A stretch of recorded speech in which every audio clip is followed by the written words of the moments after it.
Assalamualaikum warahmatullahi wabarakatuh. Saya Sadam Diarfandi. Saya Yuda Nazul Basar. Saya Maulidia Husna. Saya Febri Dwi Anjani. Menirukan serta mencoba merupakan metode yang dipakai di zaman primitif ini.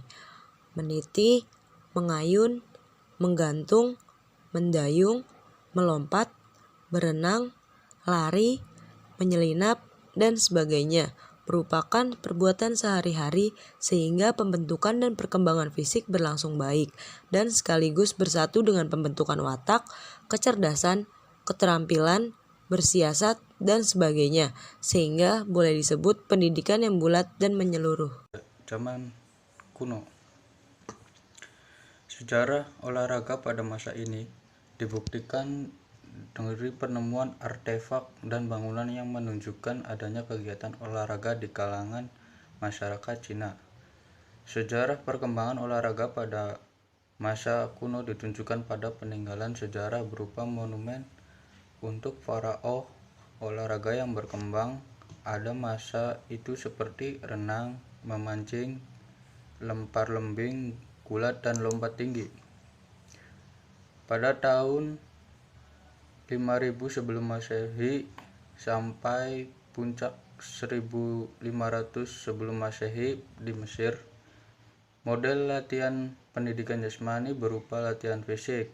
Bentuk aktivitasnya seperti gulat, renang, gimnastik, tari-tarian untuk wanita.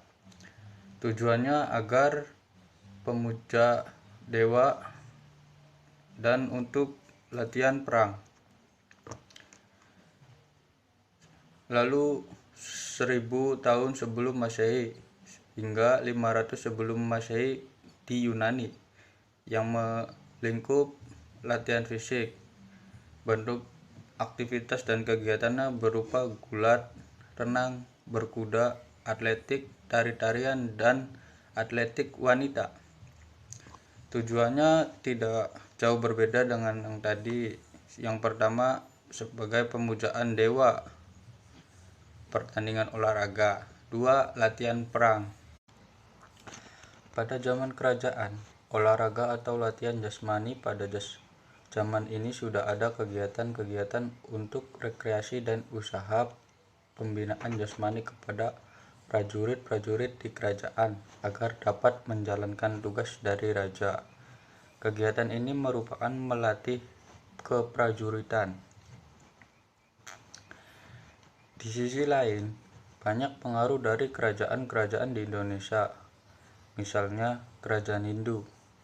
Kerajaan ini mewajibkan ksatria mahir dalam kemiliteran, berburu, naik kuda, dan menggunakan senjata seperti pedang, tombak, gada, keris, dan sebagainya. Selain pengaruh Hindu, ada juga pengaruh Islam seperti yang mengajarkan untuk berlatih naik kuda, renang, dan panahan. Di Indonesia sendiri terdapat olahraga di zaman kerajaan, misalnya debus, pencaksilat, okol, benjang, sepak raga, ujangan, dan lompat batu. Pendidikan jasmani dalam sistem pendidikan Belanda. Politik pendidikan kolonial erat hubungannya dengan politik mereka pada umumnya.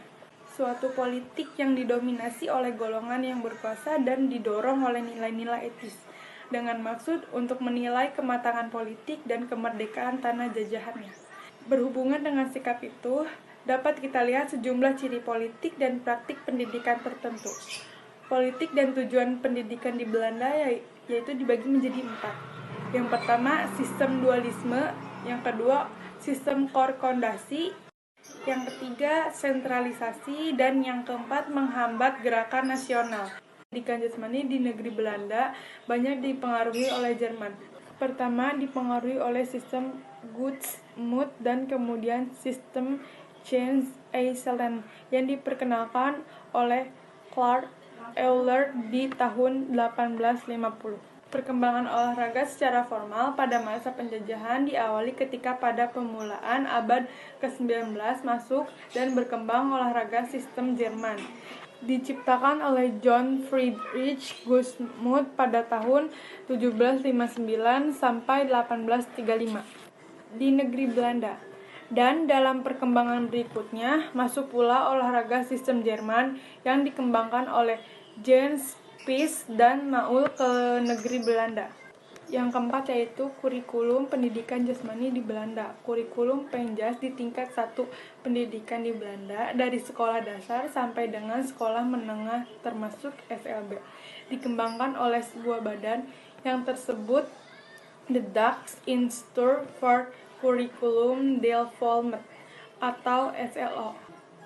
Tentu saja SLO ini tidak mengembangkan kurikulum pendidikan jasmani saja, tapi juga mengembangkan kurikulum mata pelajaran lainnya seperti bahasa, IPA, matematika. Dan selanjutnya saya ingin menjelaskan tentang pendidikan jasmani zaman Jepang. Di sekolah-sekolah, sebuah pelajaran olahraga senam pagi yang disebut Taiso dan dilakukan sebelum mulai belajar. Jam olahraga diisi oleh sumo, yaitu gulat cara Jepang. Lari sambung membawa pasir dalam karung rebutan Belanda. Setelah Indonesia merdeka, perkembangan olahraga di Indonesia mulai berkembang dengan sangat pesat. Keolahragaan di lingkungan sekolah diberi nama pendidikan jasmani. Indonesia mulai membentuk Kementerian Pendidikan, Pengajaran, dan Kebudayaan. Organisasi tersebut memiliki tugas utama yaitu menyelenggarakan pelatihan fisik untuk para kalangan muda dan mengusahakan rehabilitas fisik dan juga mental. Tujuan dari pendidikan jasmani ini lebih dikuatkan lagi dengan dikeluarkannya Undang-Undang Republik Indonesia Nomor 4 Tahun 1950 tentang Dasar Pendidikan dan Pengajaran di Sekolah. Undang-undang tersebut berbunyi, pendidikan jasmani yang menuju kepada keselarasan antara tumbuhnya badan dan perkembangan jiwa dan merupakan suatu usaha untuk membuat bangsa Indonesia menjadi bangsa yang sehat dan kuat lahir dan batin. Untuk melaksanakan tujuan olahraga di lingkungan sekolah ini, pemerintah telah menetapkan bahwa pendidikan jasmani merupakan salah satu pelajaran wajib di sekolah-sekolah, mulai dari taman kanak-kanak sampai perguruan tinggi. Cabang-cabang olahraga yang diberikan di sekolah terdiri dari senam, atletik, permainan, dan renang dengan disesuaikannya pada keadaan fasilitas yang tersedia. Pasca kemerdekaan. Pada tahun 1900 sampai hampir abad ke-20-an, banyak kegiatan yang dilakukan untuk memajukan pendidikan jasmani dan olahraga di Indonesia.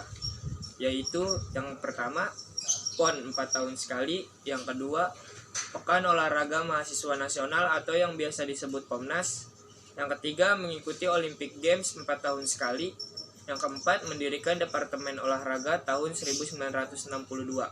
Yang kelima, melaksanakan Panji Olahraga. Yang keenam, membentuk Bapopi. Yang ketujuh, menetapkan Hari Olahraga Nasional atau yang biasa disebut HORNAS. Yang kedelapan, kompetisi cabang-cabang olahraga.